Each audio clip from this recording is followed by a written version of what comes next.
So this I also had done in the last class. Application of virtual work principle to bending. We take a beam and we take an element having two nodes. Length of the element is L. I have shown my coordinate system. You see it is a right-handed coordinate system. So in a right-handed coordinate system, counterclockwise rotation is positive. You see, as you turn the right-hand screw counterclockwise, it comes towards you. So theta 1 counterclockwise is positive. Theta 2 counterclockwise is positive. And displacement I have shown as V1, V2. Similarly, displacements are positive when deflection is in upward y direction. That is a positive direction of y-axis. A lot depends on your coordinate system. If you had taken y downwards, then z would have gone into the page to satisfy right hand rule. And then your clockwise rotation would have become positive. Because clockwise rotation would have led to your right hand screw going into the positive direction of z axis. What we are doing, counterclockwise rotation is positive and upward displacement is positive. Now we are applying Euler-Bernoulli theory of bending. So we have to assume that gamma xy is 0, that is shear strain is 0. Shear strain xy is 0. So that means cross-sectional planes remain perpendicular to neutral surface after bending. You see, you have got x-axis, y-axis. So cross-sectional plane is, you see, along y-axis. So you are seeing the front view here. Cross-sectional plane is along y-axis, and your centroidal plane or neutral surface you are seeing is at x-axis. So what is the initial angle between x-axis and y-axis? 90 degrees. After deflection, again you will find that these two, cross-sectional plane and centroidal surface or neutral surface, are perpendicular to each other. That angle does not change. So you see, gamma xy is what? Change in angle between x-axis and y-axis. Two perpendicular lines. One line is along x-axis, another line is along y-axis. If their angle does not change, it stays 90 degrees, then you say your shear strain is 0. So gamma xy is 0. We are assuming a constant cross-sectional area element. Your beam has constant cross-sectional area. You mean at every cross-section, same area. Degrees of freedom at each node. Vertical displacement of neutral surface. You see, deflection line is that of neutral surface. That centroidal surface, you talk of vertical displacement of that. And rotation about neutral axis. How your cross-sectional plane is rotating about neutral axis. So that rotation is about z-axis, neutral axis or z-axis. So these are the 2 degrees of freedom at each node, v1 theta 1, v2 theta. So vertical displacement at any position x. X is along this length of the beam. So your middle surface deflects. So you want to find the deflection. So that vertical deflection will be given by 4 nodal variables, v1 theta 1, v2 theta 2. And these are some interpolation functions, n1, n2, n3, n4. Or they are also called shape functions. So how do you find n1? So for finding n1, what is happening? You want n2, n3, n4 become 0 at node 1. Then your v will be v1 is equal to v1. And your n1 should be 1. So that is the way we do it. So we assume that theta 1 is 0, theta 1 is 0, v2 is 0, theta 2 is 0. These all 3 are 0. And v is equal to v1. So v1 is equal to n1, v1. So your n1 will be what? it will have boundary conditions.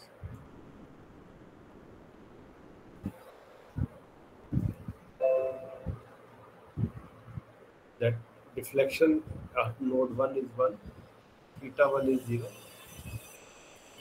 Deflection at node 2 is 0, theta 2. So a function that satisfies these boundary conditions, if we use that here,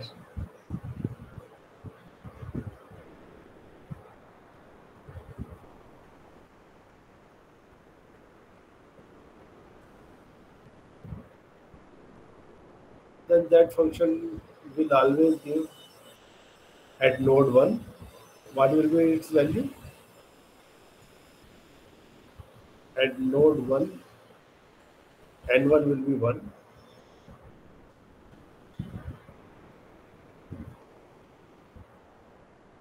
Value of n2,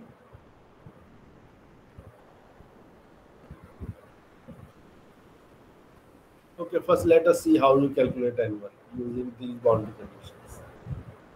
So neutral surface, if it is given such boundary conditions, it will have a deflection of this kind. So we can assume N1 as this. We have got 4 equations to satisfy. So we can have this kind of a variation. At x equal to 0, your V is equal to V1. So N1 should be 1. If we are using this boundary condition. So we have already incorporated this one plus this. Now if you take its derivative, dn1 by dx will be this. So what is your dv by dx? dn1 by dx into v1 plus dn2 by dx into theta 1 plus dn3 by dx into v2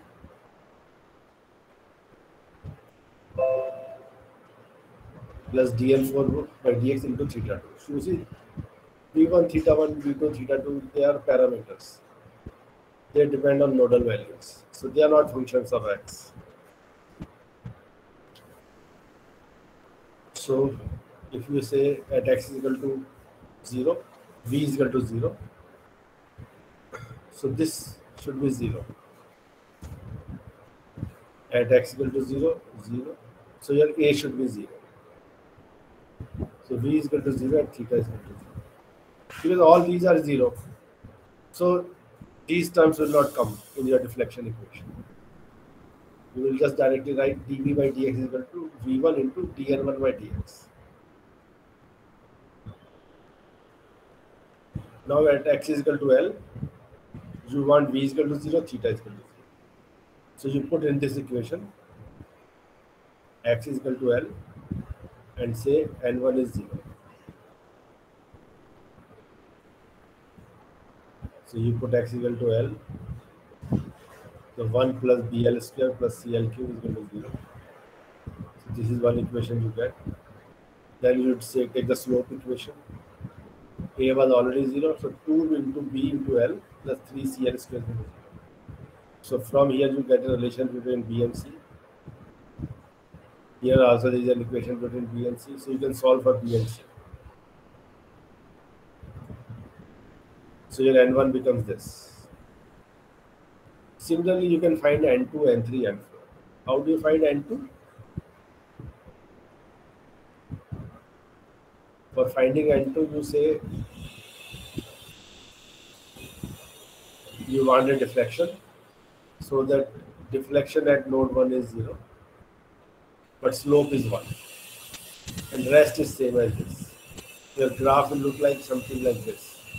It will rise at 45 degrees and go to this place, tangential, and at 0 deflection. So you can find N2, N3, N4. Similarly, you can find the derivative of the shear functions. You can find second derivative. Any questions?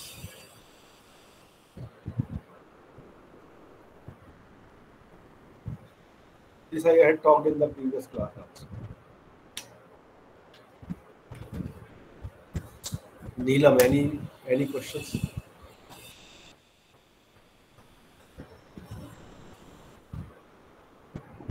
sir.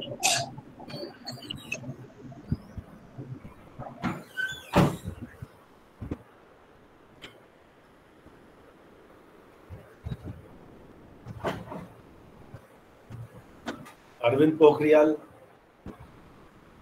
are you there?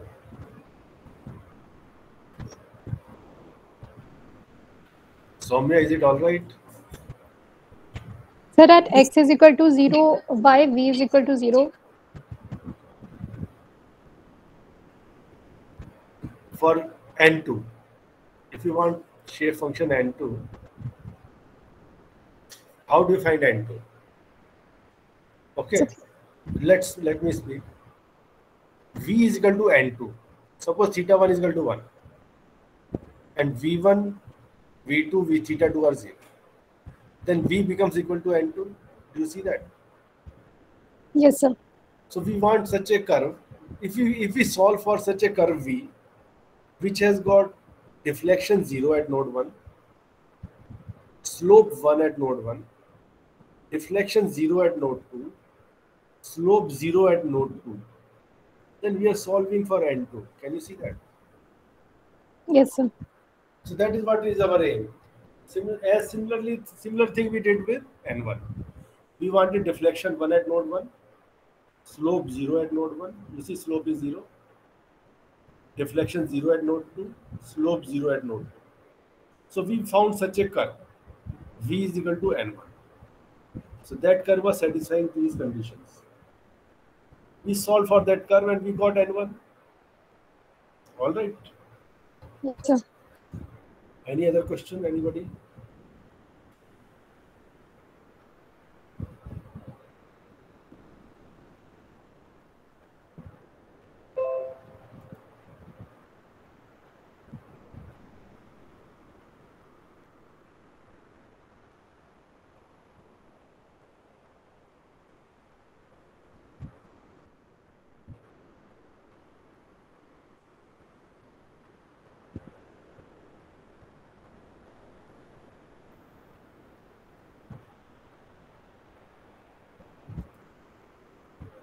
Now look at this.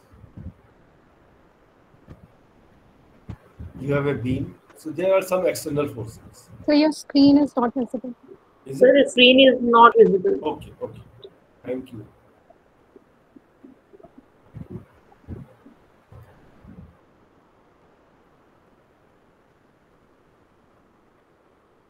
Now it is all right. Is it all right? Yes, sir. Okay. Yes, sir. Now you see, I have again shown that element, beam element, node 1, node 2, deflection rotations. Then I am also showing you external forces. So you see external forces are positive, F1, F2, these are the shear forces on node 1 and node 2. Or you can call some vertical force externally applied. And movement, some external movement M1, M2. So these are the positive directions of force and movement.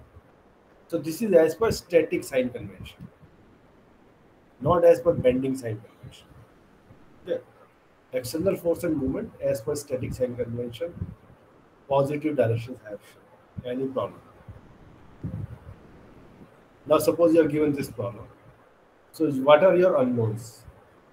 Either your problem will involve finding V1. If V1 is to be found, then F1 is already known. If you may have to find rotation. If rotation is to be found, then M1 is already given. Here this is a mistake. Either V1 or F1, either theta 1 or M1. Similarly, F2 or V2, M2 or theta 2. Is it clear? It is important. Either you are given rotation or movement.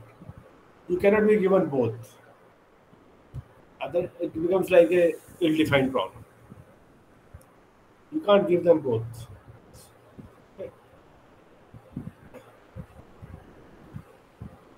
So if you are restraining, if you are putting some condition on displacement, naturally some force has to be applied to ensure that kind of a displacement. and that force becomes an unknown.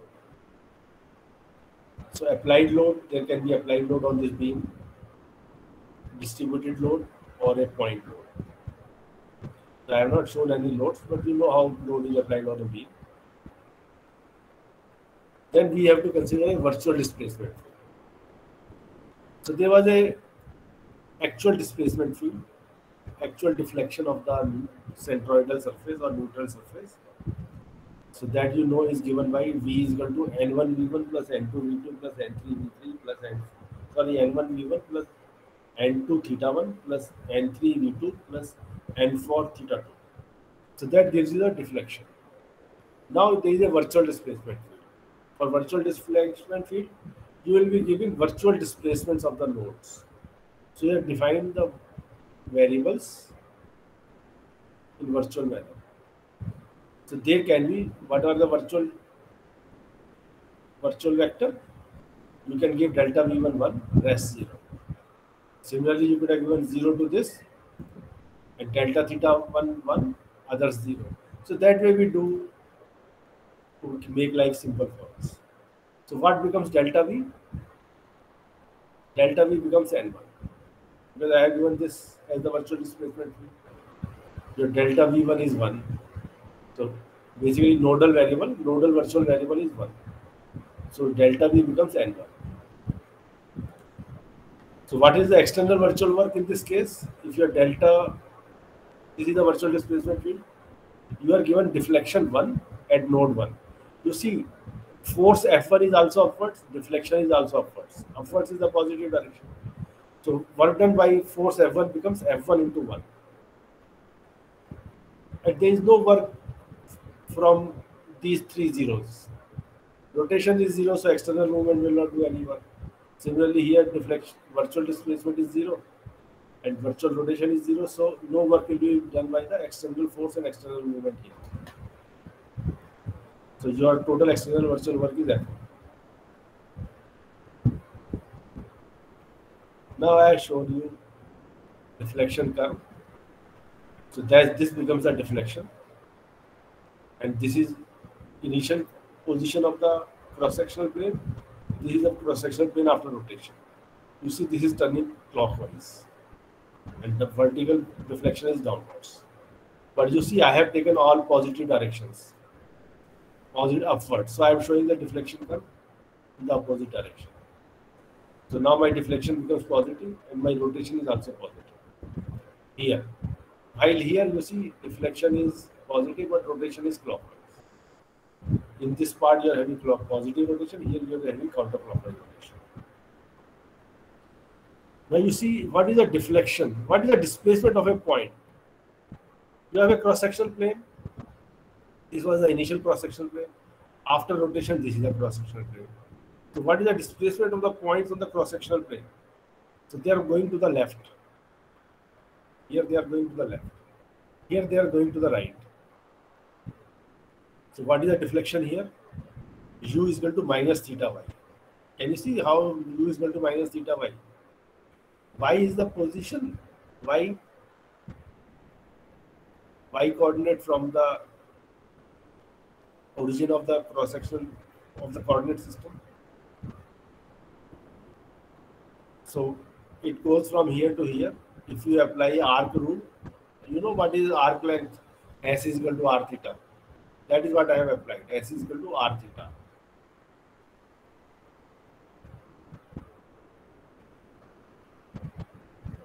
So y is the radius. If you take the radius, this arc length will become theta y. And since your theta is small, this becomes like a chord. Chord and arc length become same. And it looks like a positive deflection in x direction because theta is small. So it will be whatever is your displacement of the point, it will be almost like x direction. So u is equal to minus theta y. So this is displacement in x direction.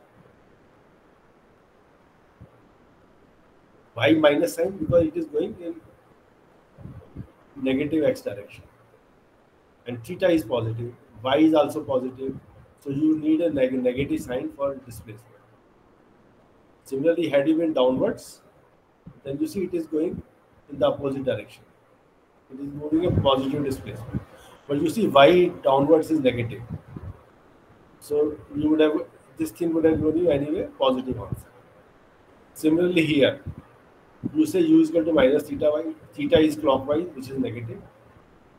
But you see u is going in positive direction.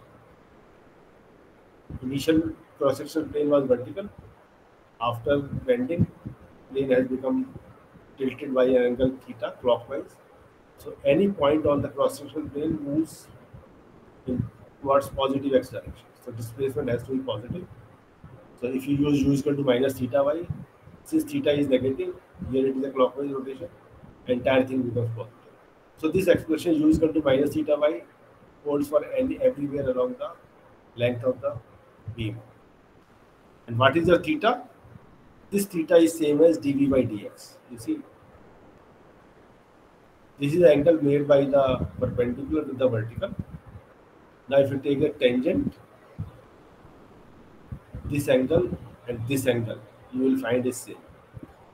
This cross-sectional plane is perpendicular to this tangent to the centroidal surface. So these two angles will become equal. You see, this is a common angle and this is a 90-degree angle. So this angle is theta. So this common angle is 90 minus theta. So this angle, this line and this line are again perpendicular. So this angle becomes theta. So tangent is making an angle theta with the horizontal line. You see here this angle is clockwise. So it is negative. And here you will find this is the tangent and this is making an angle counterclockwise with theta, which is a positive. So you see at one place the angle is negative, here it is positive. So you can replace theta by dv by dx.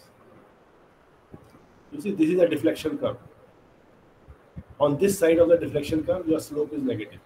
On this side of the deflection curve, your slope is positive. I think I had told you long back how to find slope is positive or negative. A lot depends on your coordinate system. So you get strain as del U by del x. U is, strain is what? Del U by del x. So you have to take the derivative of this with x. So you get minus y. Y is not a function of x, it's an independent variable. So this y is different from deflection. Deflection I am representing by v. Okay. This is the vertical deflection of the beam, while u is the horizontal displacement of a particle on the cross-sectional plane. So you have to, for finding strain, you have to find derivative of the displacement u. That becomes minus y, second derivative of the v with x. Any problem with this?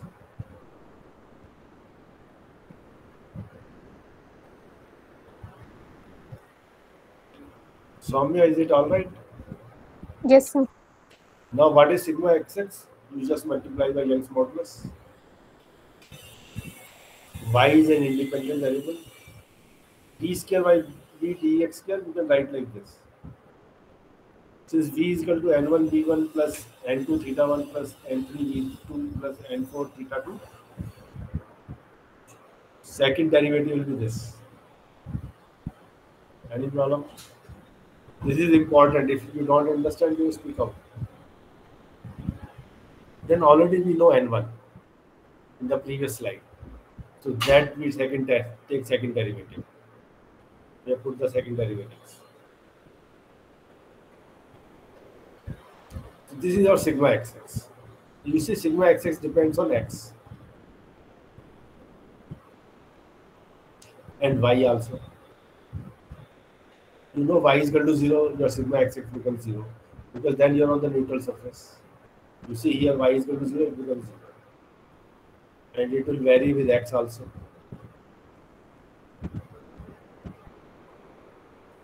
Now what is a virtual strain? So that is derivative of the virtual displacement. Virtual displacement is nothing but minus y delta theta. Something like here, Virtual displacement is delta theta. So you have to use minus delta theta. So what is delta theta? Derivative of delta V. Is it all right? And what is your delta V? I had told you that your virtual displacement is 1,000. So your virtual displacement becomes basically N1. So virtual displacement field is given by just N1. So you have to take its derivative with x. So minus y dN1 by dx. So you have to take its derivative with x. Y is a independent variable, so that will not be affected. So you have to take second derivative of N1. This is the second derivative of N1. You see here also we have used it. While sigma xx was having contribution from all of them, virtual strain is just depending on this term. Is it okay? It's not that easy what I have done. Your stress depends on the entire all the nodal variables. While virtual displacement, since you have taken it as 1,000, its virtual strain is only this much. Soumya, do you follow it? Yes, sir. So what is internal virtual work? Actual stress into virtual strain, integrate over the volume. Sigma xx, delta epsilon xx. What is the volume? Volume of a cross-sectional plane is dA into dx. Dx is the thickness of the plane. Now you have to integrate over entire cross-sectional plane also, and then over the length.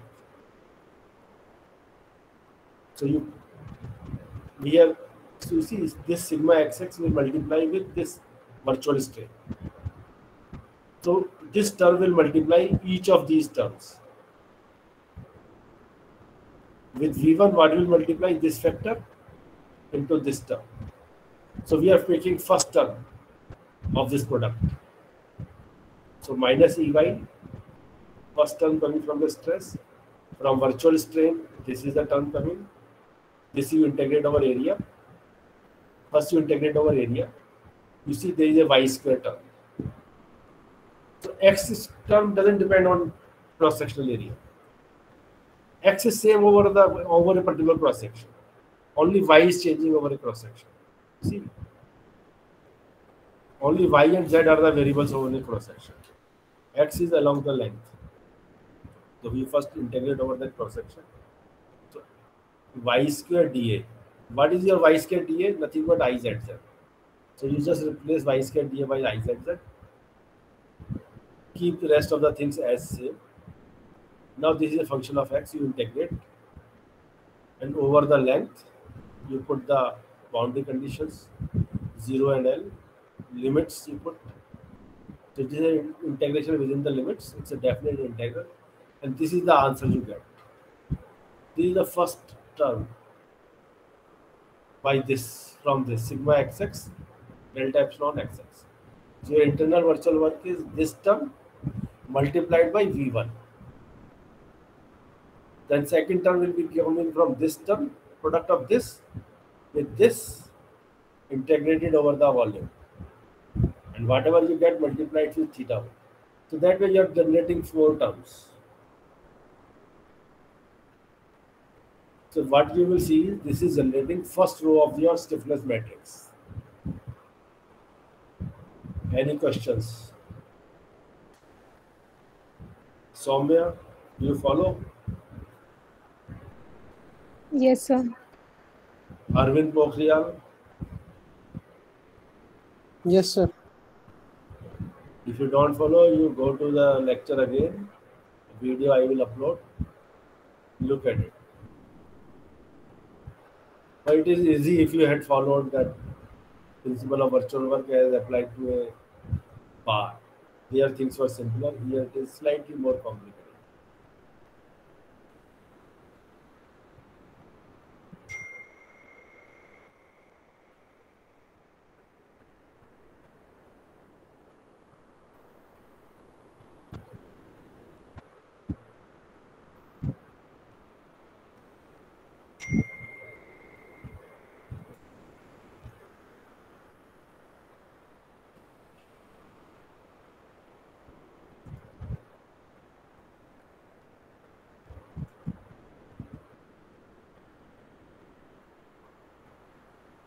So the screen is visible.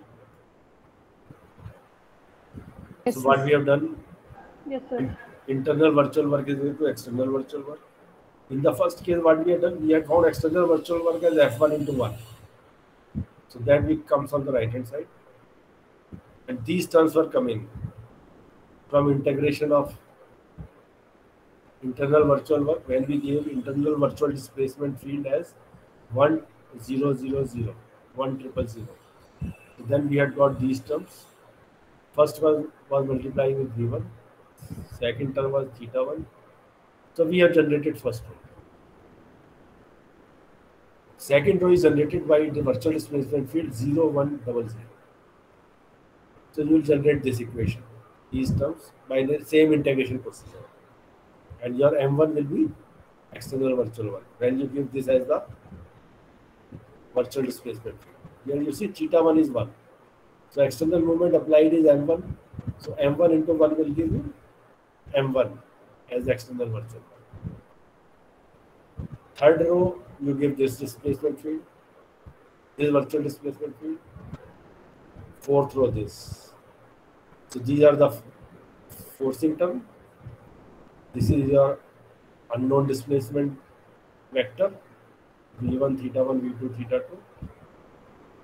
This is your stiffness matrix for a beam element. Any questions?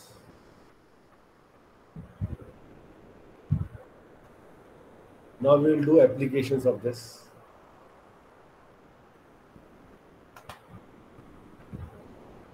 Now we have a cantilever.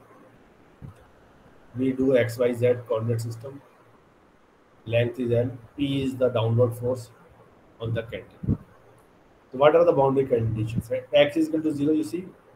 Deflection of the beam is 0. Also, rotation is not allowed. Cross-sectional rotation is not allowed. Beam is fixed into the wall. So your cross-section cannot rotate. So V1 is 0, theta 1 is 0. At x is equal to L, you have an external force P, but it is downwards. So it is minus P. There is no external movement at node 2. So you say M2 is 0. Now my question is, do you understand these boundary conditions? Do you agree with them? Yes, sir. Now we put these boundary conditions in this equation. V1 and theta 1 are 0. So we can eliminate the first two rows. Since we don't have to find V1 and theta 1, they are 0. And these first two columns are also common. Because they are going to multiply with zeros. So they don't matter. So what we are left is these four terms in the bottom right corner of the stiffness matrix. Into V2 theta 2 is going to this. So these terms I have written here. Now I can solve. I have just applied Gauss elimination rule. So I converted it into a diagonal matrix. 1, lower term is 0. So this gives me directly theta 2. I start from the lowermost equation. Then you put V2, you do substitution once you have calculated theta 2. So I get deflection at node 2 as minus PL cube by 3i. You see deflection is downward. So it has to be negative. And theta 2 is negative. You see your rotation is clockwise here. Cross-sectional plane has to rotate clockwise. So theta 2 is negative, so that's the right answer. So these answers also you get using your strength of materials approach. Rotation and deflection. Then third, another example I am taking, a case of a beam. This is a simply supported beam. And load is applied in the middle. So at this node 1, what are the boundary conditions? Deflection is 0. You are not restraining rotation. The cross-sectional plane is free to rotate. You see, a hinge doesn't stop rotation. A hinge does not apply any support movement. So external movement is 0 there. At x is equal to L, deflection is 0 in y direction. Again, there is no external movement. So these becomes your boundary conditions. So you see, either you give rotation, sorry, either you give deflection or you give, so you are not giving any external force. So you are just given deflection. So our external force here becomes unknown, which you have to solve. Here you are given, you are not mentioning rotation. You are talking of a movement is zero, so rotation is to be found. Same thing at node 2. You are given deflection, so you can find external force as an unknown, and you are given external movement is zero, so you can find rotation. So here, for example, we found theta 2 and v2. We could have found f1 and m1 after substituting v2 and theta 2 in this equation. So these are already zero. So v2 into minus 12 by L cube plus 6 by L square into theta 2 would have given you f1. Similarly, you get m1 by minus 6 by L square v2 plus 2 by L into theta 2. Everything multiplied by EI gives you f1. So you can solve for these support reactions. Whatever are the unknowns, either displacements or forces or movements, you can find. Is it all right? Any queries?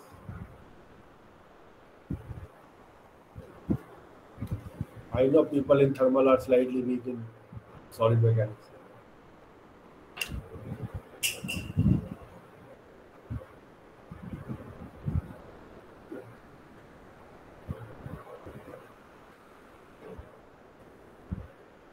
Soumya, is it all right? Yes, sir. Any questions? No, sir. So you agree that I have got the right answer for deflection, for a cantilever, and rotation. In case you remember, these are the expressions. Yes, sir. Yes, sir. Yes, that is correct. Okay.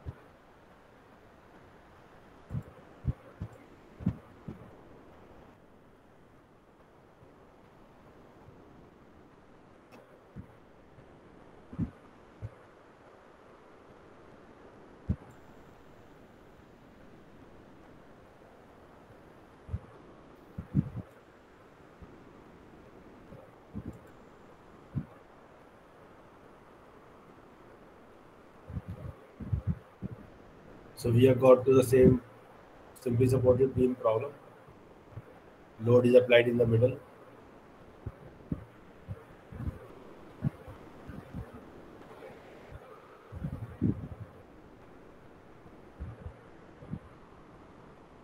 Let us see what is being done here. You assume a virtual displacement field 1 equals 0. So what is external virtual work?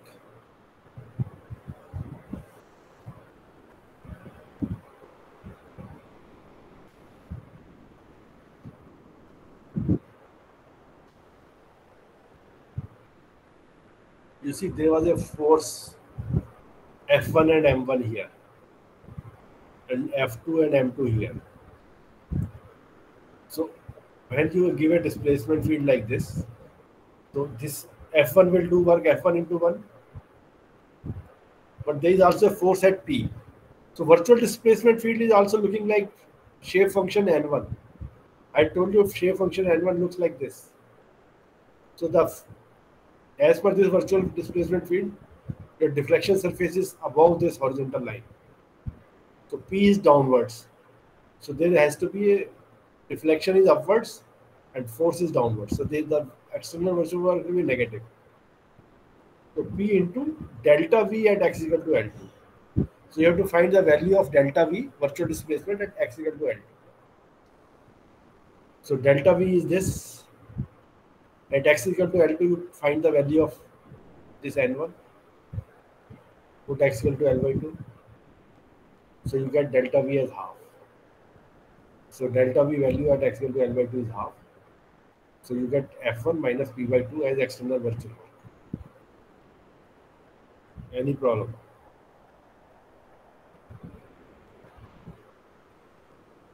Now for virtual displacement field 0, 1, 0, delta V is N2.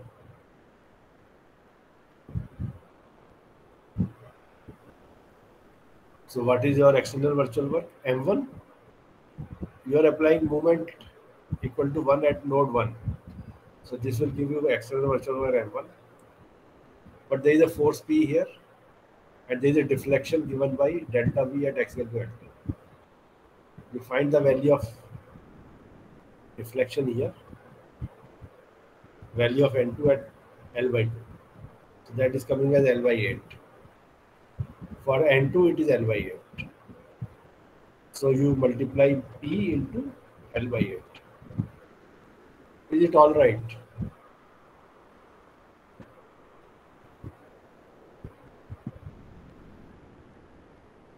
Soumya,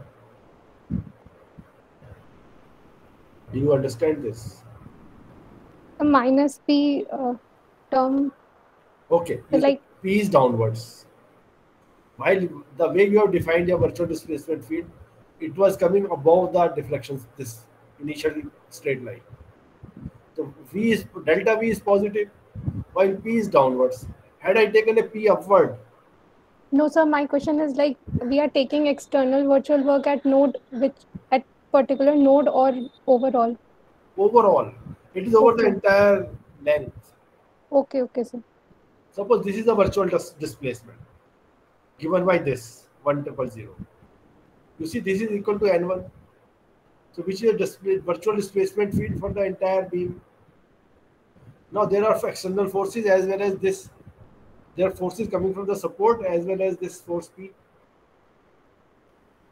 So, Yes, sir. so work will be done by all the forces, and whatever displacement will be suffered by these forces, accordingly they will do work. What is the work done by a force? Force into displacement. It's a dot product. And if it is a moment, it is a moment dot product with rotation. The same thing is happening. So here it becomes M1, but force applied is MP. So there it has to do multiplying with only virtual displacement. This is what you get. Had there been an external movement here, then you would have multiplied with the slope here. You would have had to find slope of the virtual displacement field. Similarly, if you apply this virtual displacement field, then your delta V is N3, and this is what you get. So this is a virtual displacement field at x equal to L by 2. So external virtual work becomes this. For this, you are getting this. So here you see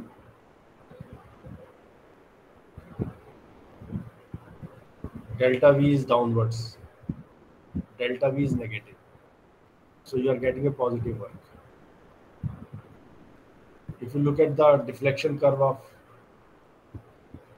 this virtual displacement field, you will find that part of the deflection is below the horizontal line. Now these were your equations. So now your right hand side has changed.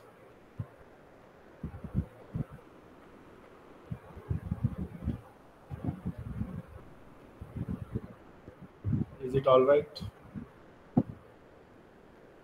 Then you put the boundary conditions.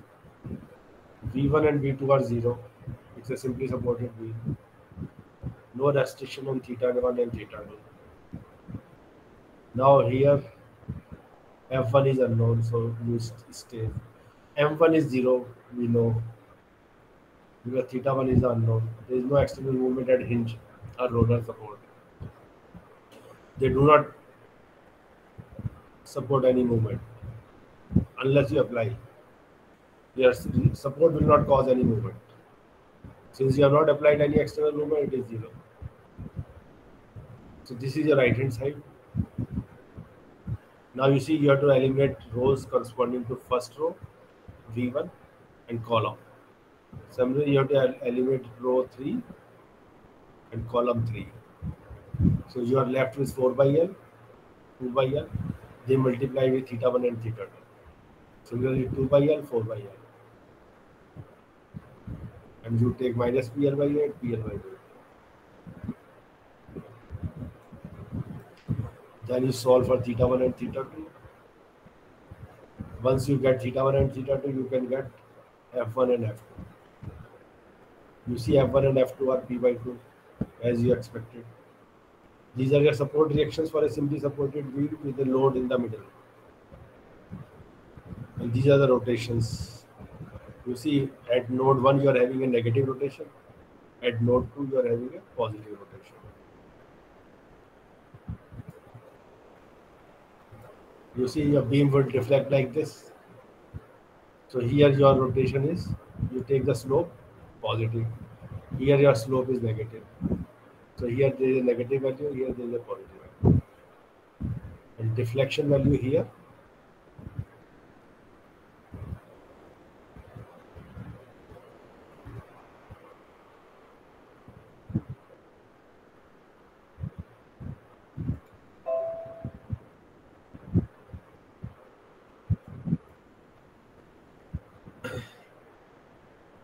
If you want to find deflection at the middle point, you can just use V is equal to N1 V1 plus N2 V2 plus N3 V3 plus N4 theta 2. At x equal to L by 2, you know the values of N1, N2, N3, N4. And you just plug the values. You know theta 1 and theta 2. V1 and V2 are 0. So you will be able to find deflection at the position x is equal to L by 2. Any problem?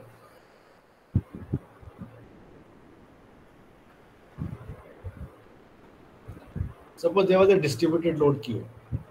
Here I had applied a point load. So what is the external virtual work? Q into delta V dx.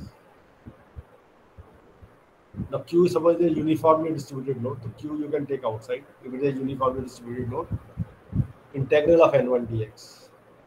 Your N1 was this. You integrate it. So this is the answer you get. So in the right hand side, you will add plus Q into L by 2. Whatever is the right hand side first term, this will get added up. When you want to do for the second equation, here you have to have N2. Again, you will get some answer you put in the second term in the forcing vector. Similarly, third and fourth. So your force vector will change if there is a distributed load Q. Any query?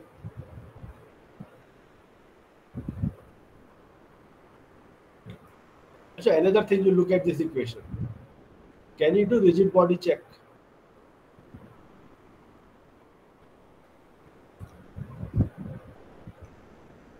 If you give rigid body motion, you should not have any force vector. Force vector should come to 0. If you are just giving the entire beam a vertical displacement, a vertical translation, then what happens? V1 is equal to V2. And your theta 1 is equal to theta 2 is equal to 0. So what happens? You are having 1 in these terms. Theta 1, theta 2 are 0. Then it becomes like a vertical translation of your beam. So it means that 12 by L cube minus 12 by L cube should plus there should be 0. See? Sum of the terms corresponding to V1 and V2 should become 0. So this is what is happening throughout. Plus and minus terms correspond to each other. Now suppose you give theta 1 is equal to theta 2. You are giving a pure rotation.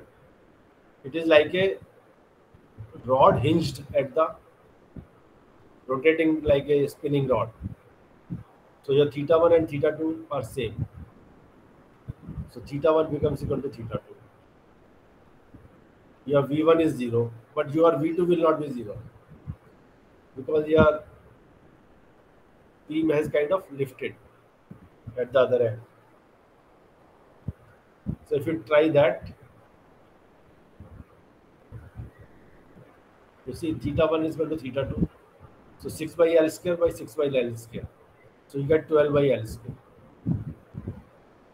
And here you have got 12 by L cube minus 12 by L cube. V1 is 0. So that will multiply by 12 by L cube, that becomes 0. Minus 12 by L cube into V2.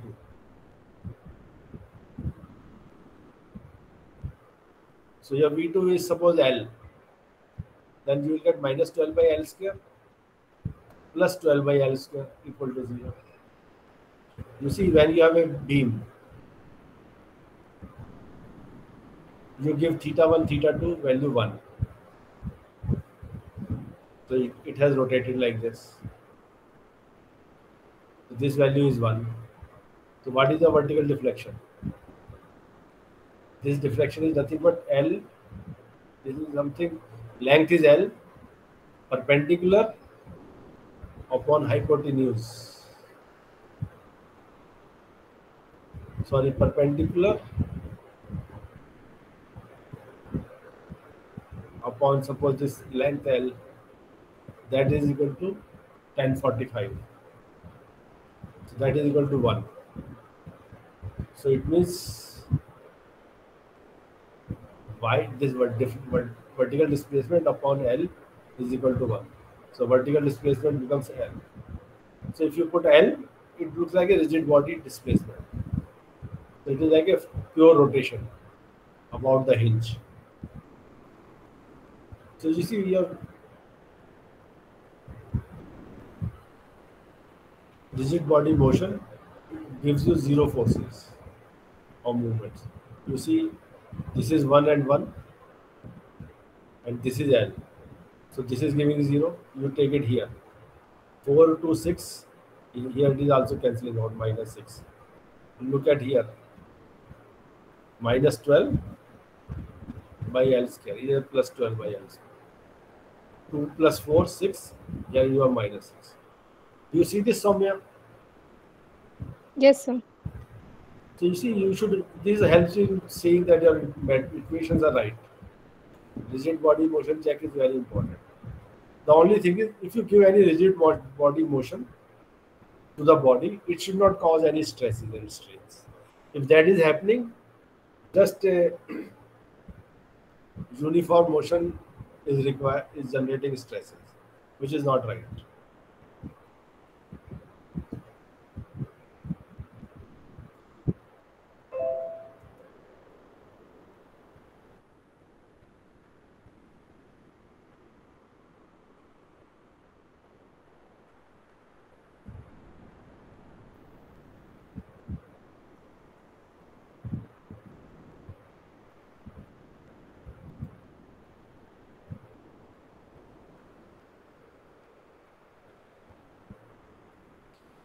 So I applied the principle of virtual work to a cantilever, to a simply supported beam.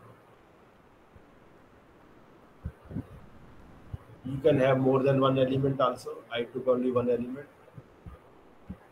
Suppose there were loads at intermediate positions. So for better accuracy, you would have required a taking more than one beam element. Now that was using Euler-Bernoulli theorem. Here I am using, if you do not ignore shear stresses, then you are using Timoshenko beam theory. So you are assuming that cross-sectional plane need not be perpendicular to the neutral surface after bending. If it is perpendicular, then your shear strain is 0. If it is not perpendicular, your shear strain is not 0. Like I mentioned, gamma xy is not 0. Any questions?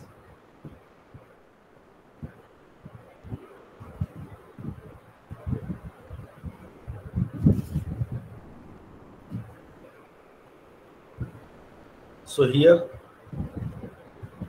now what we will do, we will represent rotation equation and deflection equation separately. Earlier we mixed the two.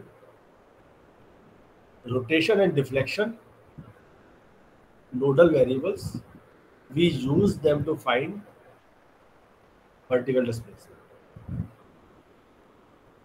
because we had assumed the rotation is same as slope of the curve, slope of the deflection curve. Now they are independent because we are not assuming any perpendicularity between the cross-sectional plane and the neutral surface. So these rotation and deflection, they are now independent.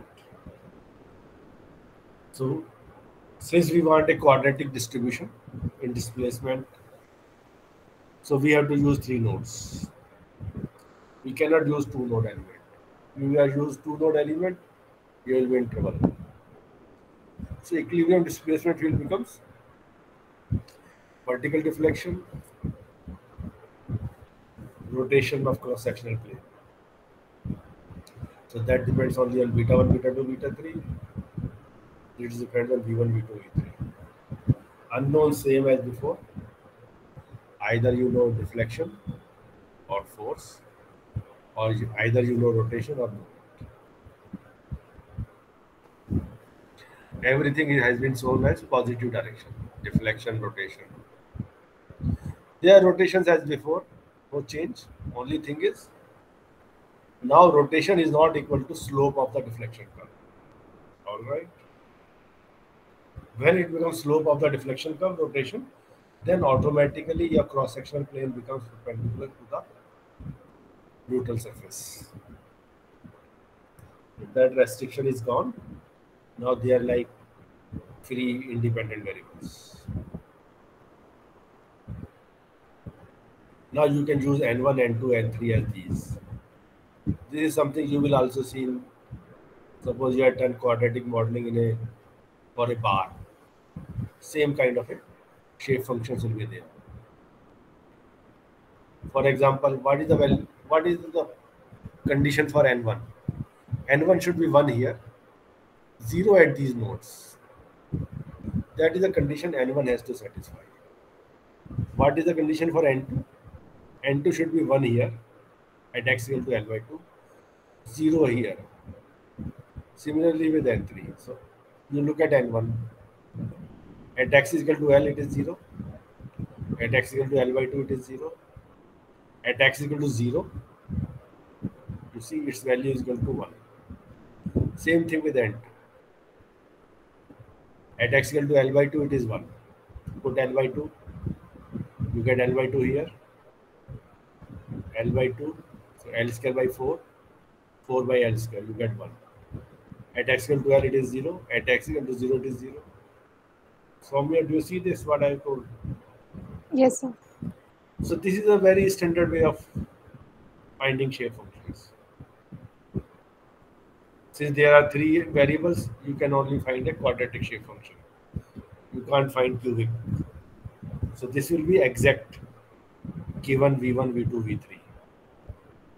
If it is quadratic, your representation is exact. If it is cubic, your representation is approximate. If actual deflection is cubic and you are representing by three nodes, you can only best represent a quadratic close to it. That's it. Now choose a virtual displacement field given by this. Now you have six nodal variables. So you have defined delta V1 as 1, rest as 0. So delta V is equal to N1 and delta beta is 0 everywhere. Rotation is 0 everywhere. So what is external virtual work in this case? F1 into delta V1 is equal to F1. Internal virtual work, sigma xx this. Now you have got both normal stress as well as shear stress. So you have to add both the terms.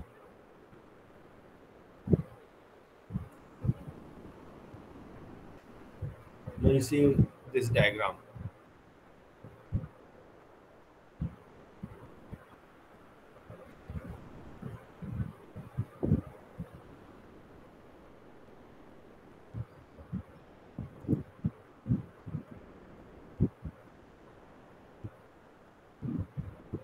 Carefully look at this diagram.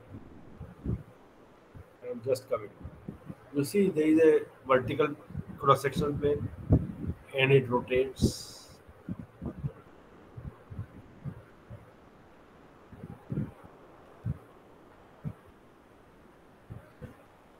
This line is perpendicular to the centroidal surface. You see, I'm showing it as dv by dx. Actual rotation is only beta. Your rotation of the cross-sectional plane is not 90 degrees. Sorry, not, it doesn't stay perpendicular. So its rotation is not dv by dx. Its rotation is beta. Had it been dv by dx, it would have become, cross-sectional plane would have become perpendicular to the centroidal surface. So what is the shear strain? dv by dx minus beta. What is shear strain? Change in angle from 90 degree. Just think it over. I am just coming.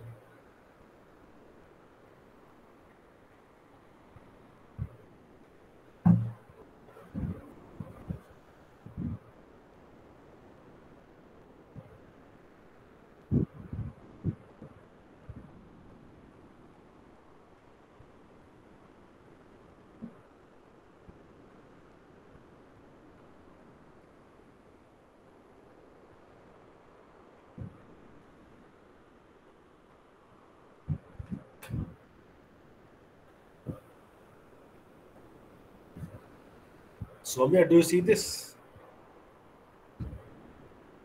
Yes, sir. Any problem with this? Not clear. Okay. You see, this is the vertical plane. Initial position of the cross-sectional plane. Once it rotates, it takes this position, which is at an angle beta. So this is the rotation of the cross-sectional plane. And this line is perpendicular to the centroidal surface. Now this is, suppose you take the slope of this curve.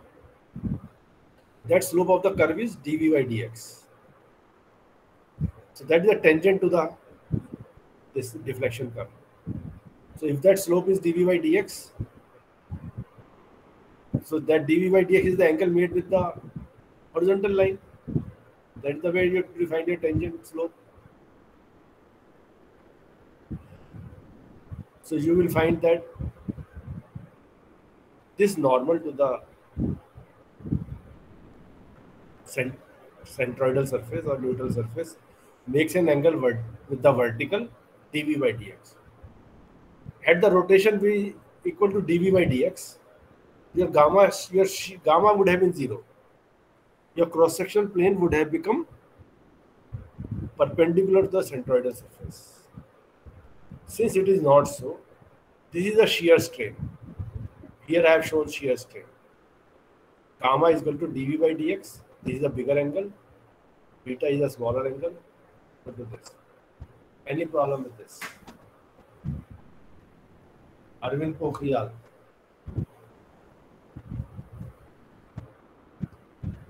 Yes, Neelam. Soumya, do you follow now? No, sir. What is the problem? What is the issue? You have to speak out so that I understand what you are not understanding. You see final cross-sectional plane I have written. It is at this line. Diagram is not good. Had it been colored, you would have seen. This is the final cross-sectional plane. Okay, what I do, I give it there.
Can you see the whiteboard? Yes, sir. So this was our beam. My x-axis, my y-axis, my z-axis.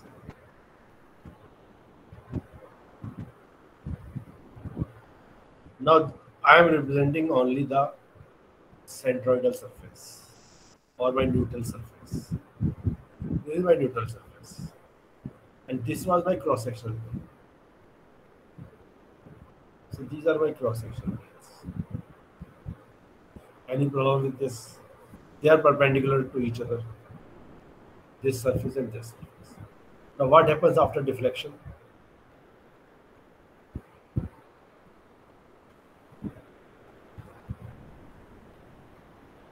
This is my new surface, centroidal surface, and these fellows, they rotate.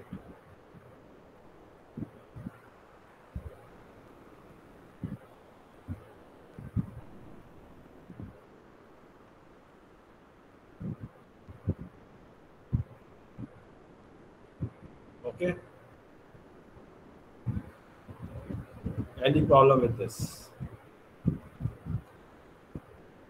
Suppose you are using Euler-Bernoulli theory. So in that your shear strain is 0. So what is shear strain? These are two lines x, y. After deflection, after deformation, this angle does not change. Suppose you have a case of a uniaxial load. So you take any two lines, what happens? What is the deformation in this case? This is a final deformation.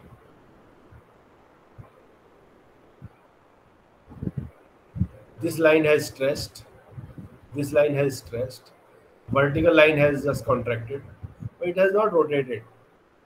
So your angle remains same after deflection, after deformation. So your shear strain is 0. Gamma xy is 0 if perpendicular line in x direction and y direction, their right angle doesn't change. Any query, Rupali? If this angle changes, No, sir. then this is your shear strain. Change from right angle.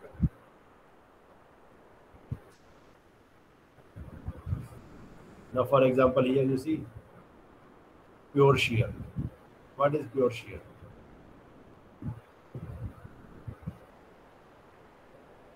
You go from here.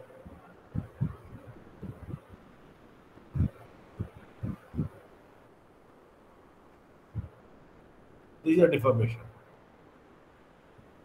So what is happening? You had two lines in xy direction. Initially their angle was 90 degree. After deformation, what is the angle? This is the angle.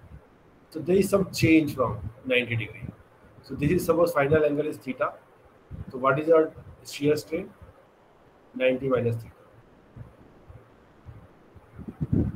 So you define shear strain as change in angle from 90 degree for two lines which were in x and y direction. So this is a gamma xy.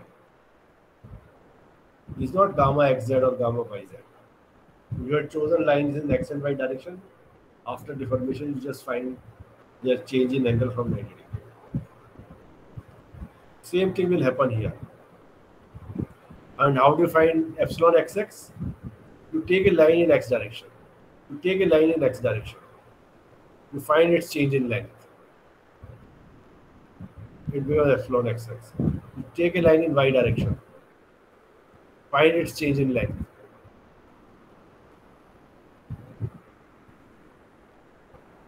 So that becomes epsilon yy. That's the way you define your strains, physical meaning. These are normal strains, they refer to change in length, but the line has to be along x direction, line has to be along y direction. Here, two lines in x and y direction, you find their change in angle from 90 degree after deflection.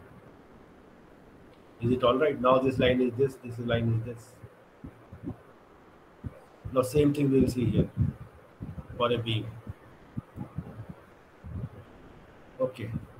Now, first thing is we look at the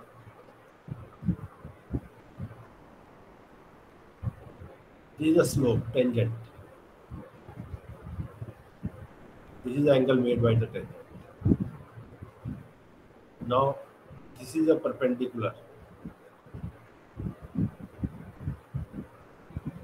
This was the initial position of the perpendicular. Do you agree? Initial position, final position. Initially, everything was vertical. After bending, this has taken final position. Now, what is this angle? Is this angle same as this alpha? That is my question, Soumya.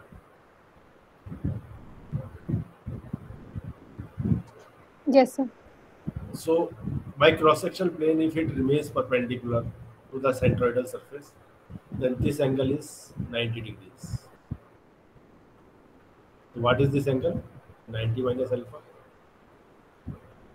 Also, you see this vertical plane. This is a horizontal line. So this angle is 90 degree. So this is alpha only. This is 90 minus this is alpha. So you see rotation of the cross-sectional plane. This is rotation of the cross-sectional plane is alpha. This is same as slope of the deflection curve. If that is happening, if your dw by dx, if you call deflection as w, is equal to this rotation theta, then shear strain is 0. Now what is happening is this rotation is not equal to dw by dx.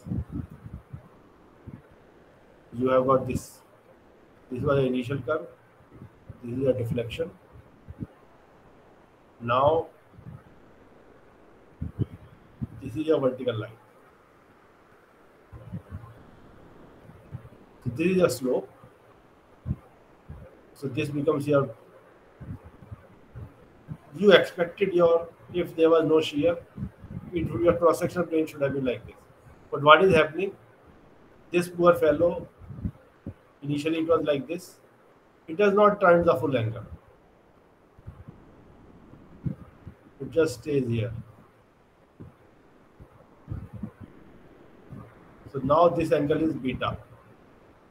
This is the rotation of the cross-sectional plane. If this is beta, and this angle you see, I already told you dw by dx. So what is the shear?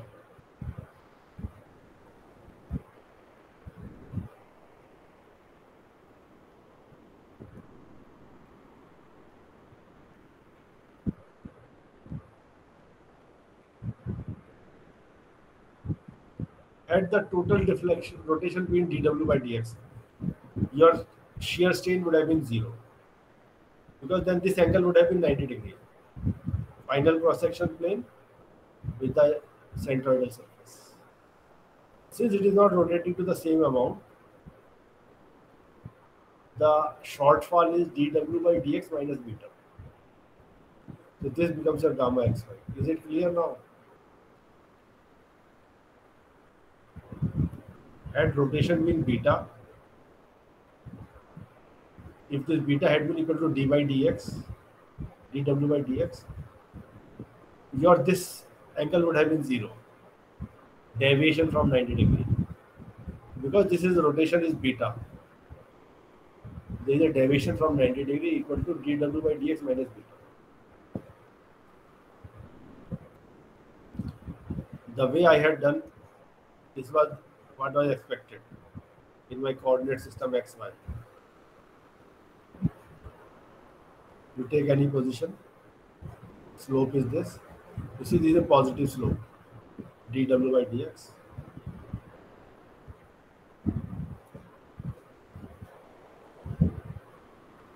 So this is the rotation of the cross-sectional plane dw by dx.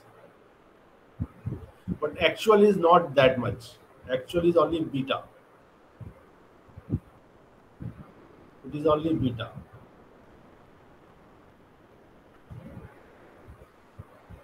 So what is the shear strain? dw by dx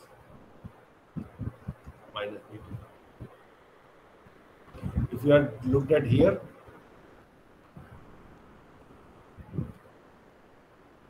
this was the initial cross-sectional plane. So this angle becomes dw by dx. This is a rotation, and this value you know is negative because it is clockwise. Now actual rotation would not have been same. It would have been less than this, suppose.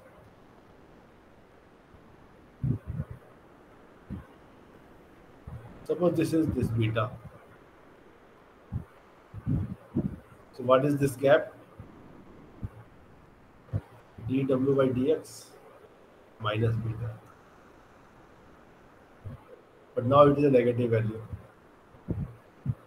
because this value is negative. So this is your gamma xy. Is it all right? Because now your rotation is independent of w. It is no longer equal to w. Beta is no longer equal to w by dx. You are defining w using only w1, w2, w3. Beta you are defining beta 1, beta 2, beta 3. Earlier what you have done?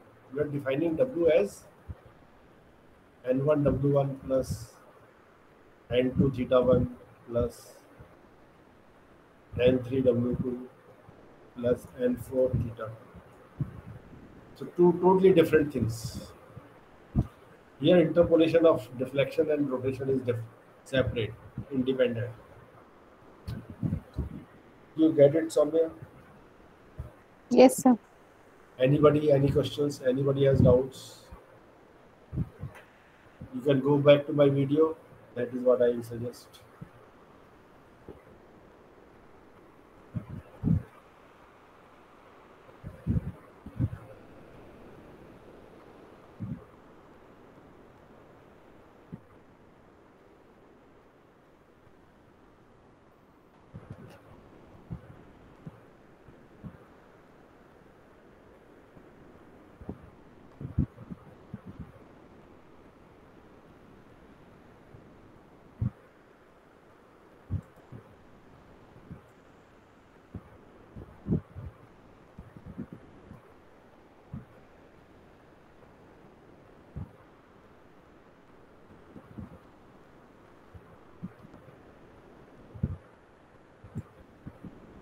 So same thing I have shown here.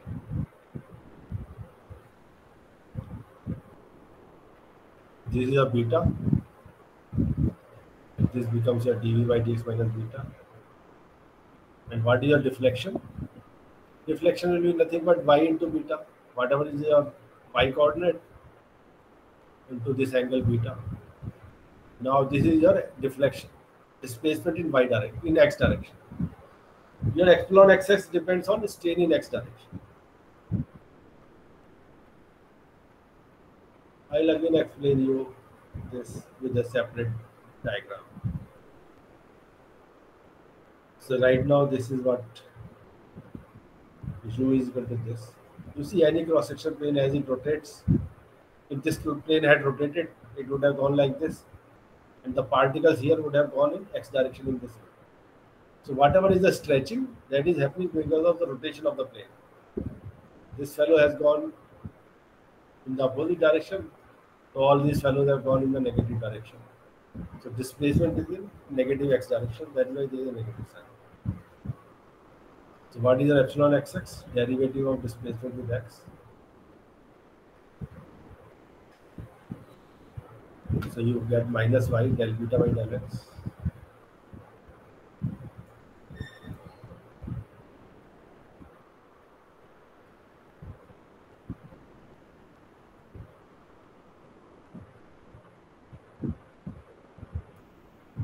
Because y is into beta, beta you have to take its derivative.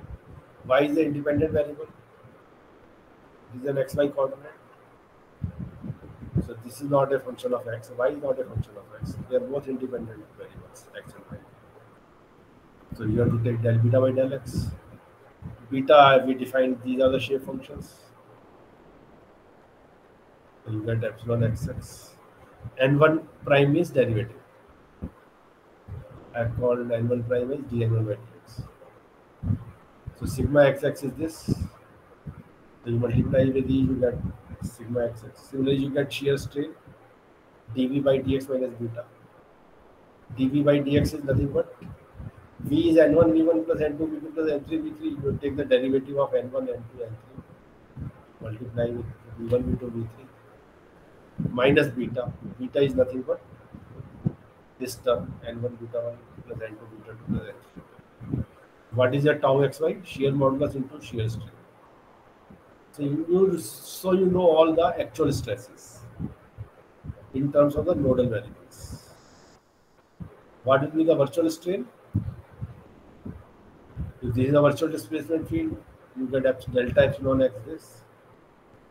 Virtual shear strain as this. We are just use these expressions. Instead of beta, we are having delta beta. Instead of V, we are having delta beta. What is delta U? If this is a thing,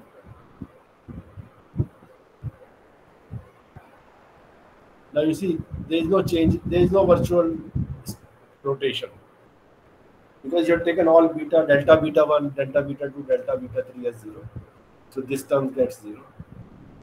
While delta V is same as N1 using this virtual displacement nodal vectors. So you get dN1 by dx. Delta V is N1. You take its derivative with x. So you get N1 prime. Delta beta is anyway 0 because all betas are 0. So internal virtual work will be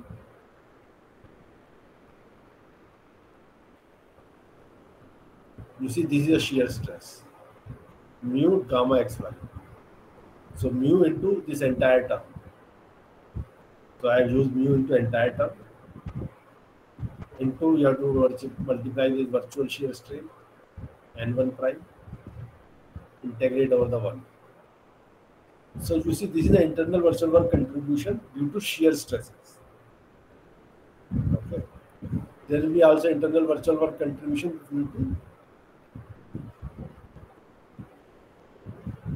virtual normal strain. But you see virtual normal strain is 0 for this virtual displacement field. So that is why there is no contribution from normal stress, sigma xx. Is it all right, Soumya? Yes, sir. Pokhriyal? Yes, sir. Any query? It's not that easy. You have to maybe go through it again. Assume a virtual displacement field this 0, 1. Now you see your vertical deflection is 0. Virtual vertical deflection is 0. While your delta beta is N1. So what is your virtual displacement? What is your virtual displacement in x direction? Minus y delta beta. You have to use these expressions minus y delta beta by dynamics. So minus y delta beta. Strain becomes minus y N1 prime. Virtual shear strain is this. Delta V is 0, so you just directly get delta beta, which is N1. Then you calculate internal virtual work. Actual stress. So you have both the contributions. Now you see virtual normal strain is also non-zero, virtual shear strain is also. Both the terms are there. The actual normal stress multiplied by the virtual shear strain. You have to integrate over the volume. This is the term. Similarly, actual shear stress into virtual shear strain. And what is the external virtual work? M1 into delta beta 1. You are given delta beta 1 as 1, so you get M1 as external virtual. So you get two equations. This was first time we got an equation, internal virtual work equal to external virtual work. Then again you got an equation. So this way you can build a set of equations. You can try to build them yourself. Currently I am not having it on my table. So I'll call it for beams. I will just slightly tell you what more using my paper, my pen, and my Microsoft Whiteboard. Any questions with this? So here you are not neglecting shear strain. So we have used Timoshenko beam theory. We are considering strain energy both because of normal stress as well as shear stress. So there is energy spent in deformation in both shear mode as well as tensile mode or compressive mode. So this theory will give you good results for short as well as long beams. When you take long beams, you can neglect shear strain. But shear strain becomes important for short beams. This you must have read in your BTech days.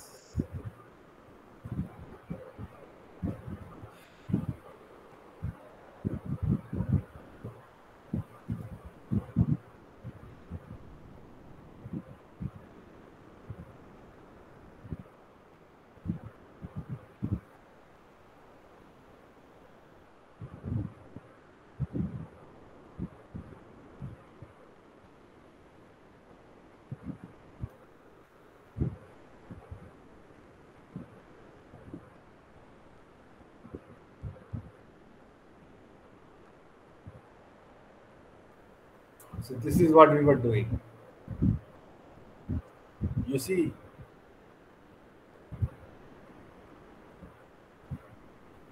this was the position of the particle before the load was applied. After the load is applied, this is the position of this particle. It moves like this. Sir Yeah, sir actually कुछ दिख नहीं रहा है yeah, yeah. Sir दिख नहीं रहा है sir वो slide Oh, okay, okay. Sorry.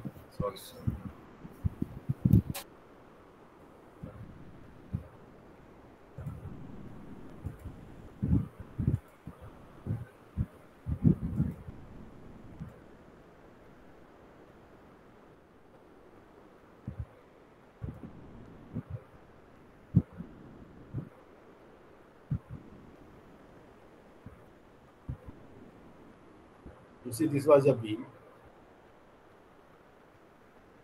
We showed the neutral surface as this. This was my cross-section plane. After deflection,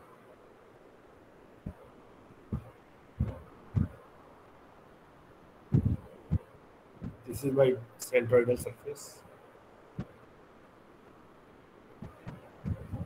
Now, my beam looks like this.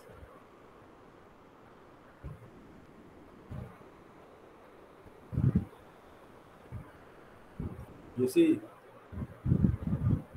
this part of the beam has contracted, bottom surface is contracted, this has stretched. Now,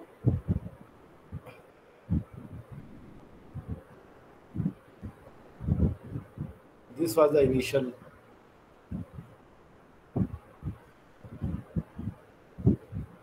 suppose this was the initial position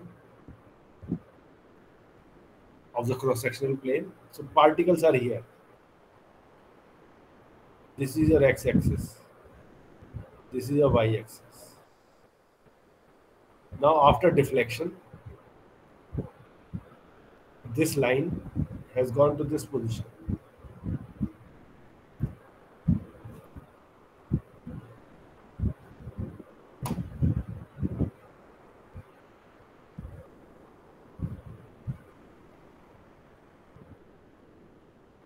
So you've gone from here to here, and this was your original cross-section plane.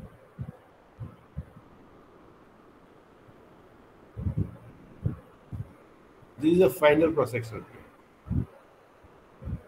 Okay. So cross-sectional plane rotates about the neutral point, neutral axis.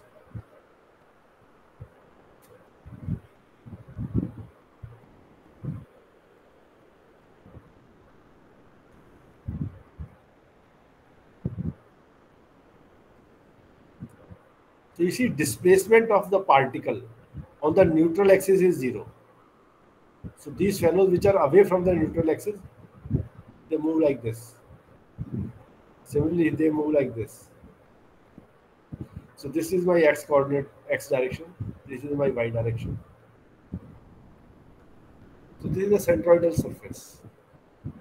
So you see, this is my y coordinate, and this rotation is supposed theta. So what will be this deflection? What will be this displacement u? Theta into y. Theta you see here is positive. This is a counterclockwise rotation.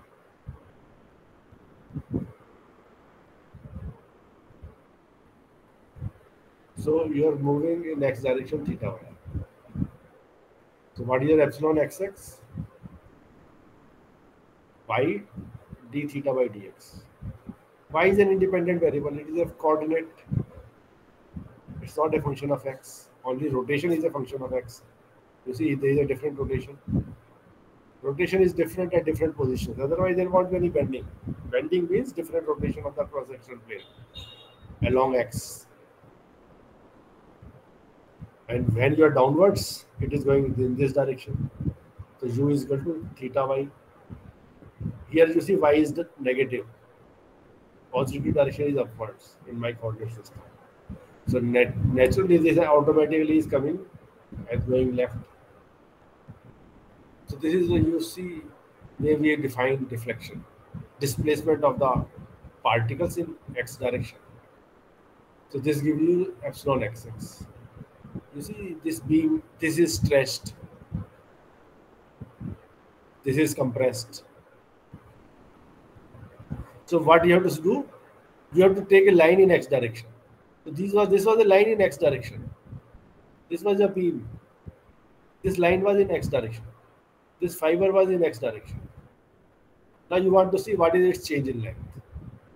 So this is given by final length minus initial length. If this radius of curvature of the centroidal surface is r, so this initial length becomes, this angle is theta rotation of these two cross sections. The relative rotation between these two cross sections is theta. So this length is, this is a neutral surface. So neutral surface we say dot doesn't change length. So this length becomes, initial length becomes r theta. But as we go away, your length is r plus y theta. So what is your delta L? Y theta. This becomes your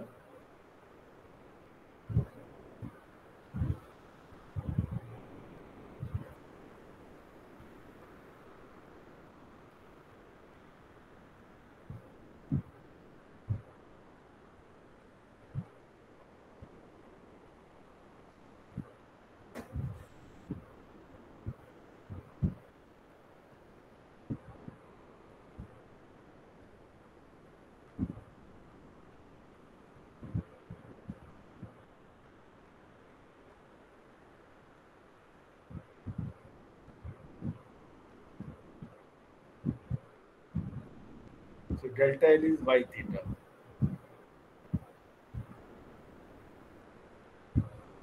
So what is your epsilon xx? Y theta upon original length r theta.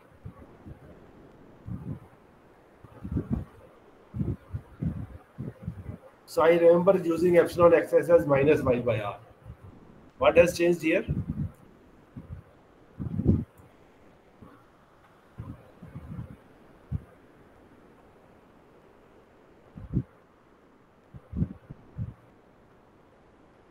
This was my initial beam. Now I take this as my coordinate system x and y. Then I use my cross-sectional planes. I give it an angle, positive angle.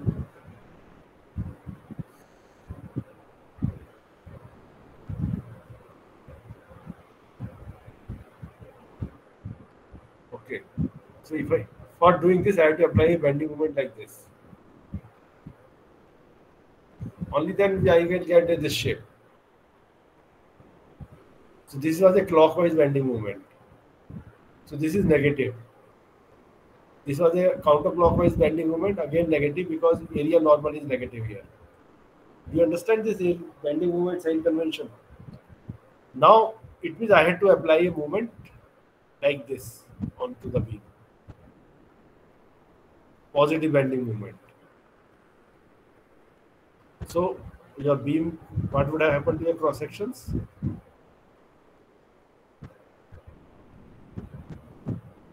This is turning like this. So it would have pushed this fellow like this. And this turns like this.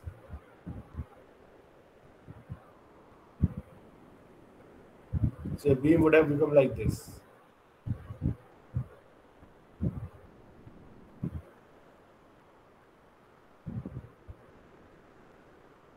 So this would have been a neutral surface. Perpendicular, perpendicular.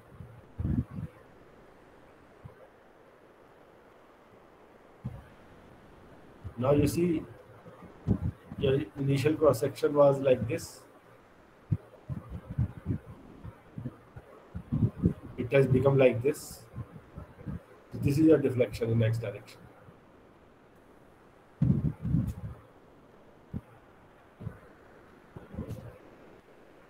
So what is the deflection?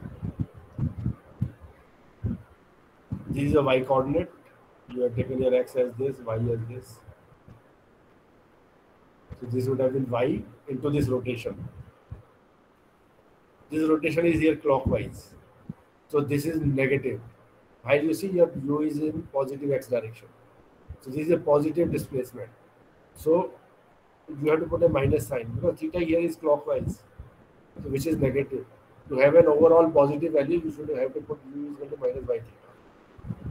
So what is your epsilon xx? du by dx. So you get minus y d theta by dx. So you have to be careful with what kind of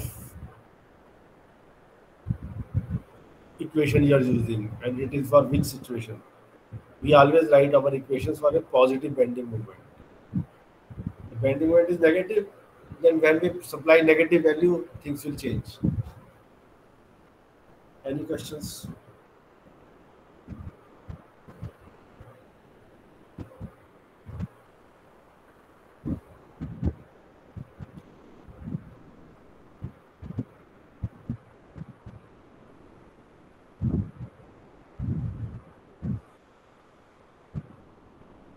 So you look at this kind of a stuff. I have covered, I think, a lot of stuff from bending.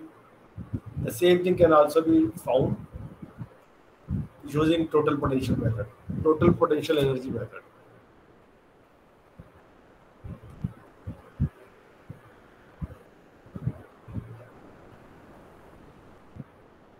How you do that? Pi is equal to u minus w. So you have a beam here.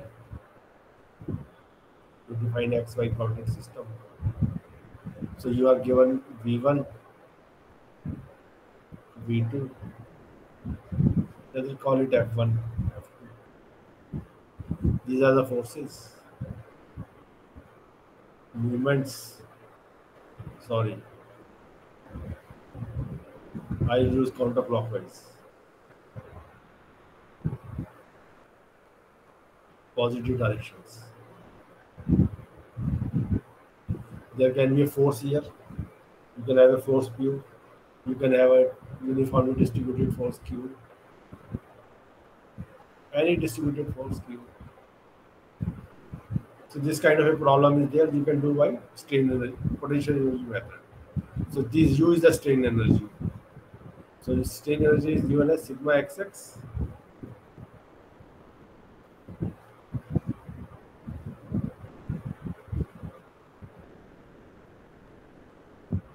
So you find strain energy of the beam. You will know that this is also given by m square upon 2 EI. M is a bending moment. These things I don't know whether you are aware, you still recall. And what is the work done by the external forces? Potential of the external loads.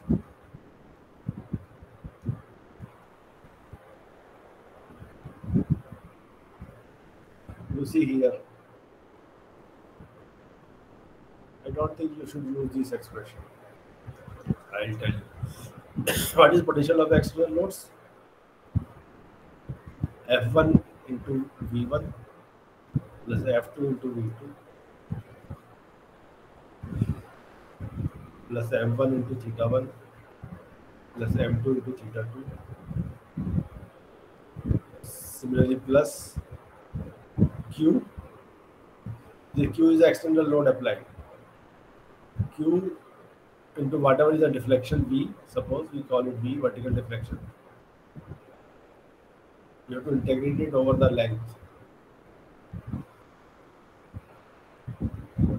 Plus, similarly, this P, you have to multiply by the deflection at x is equal to L by 2. Whatever is the deflection. So this becomes potential of the external loads.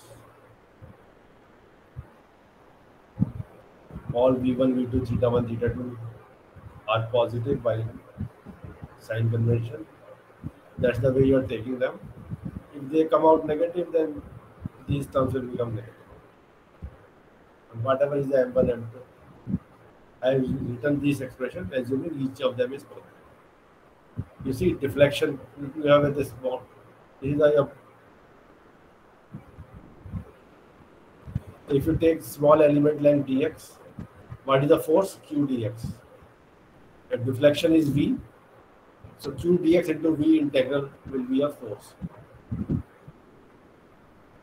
on this element. You have to integrate over the entire length, so 0. So this becomes potential of the distributed load. This is not same as the external work done, because then there would have been a half sign. Okay, then it would have been a gradually applied force. Here it is already applied, and you are just deflecting by causing some further deflection. Then this is the amount of work done. You are causing a deflection V after the whole force is realized. So how do you find delta pi? How do you find equation of equilibrium? You just minimize pi. How do you minimize a function? Find its gradient. What are the gradients?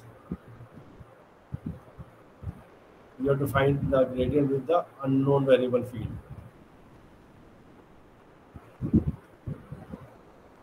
You put all of them equal to 0, you get 4 equations. So this is for a 2 beam element having 2 nodes. So I have used a Euler-Bernoulli theorem. So you can generate the same matrix using this approach also. And what will be your sigma xx? You find your epsilon xx. Epsilon xx is nothing but dv by dx. What is your v? v1 n1 plus v2 n2 plus v. Sorry.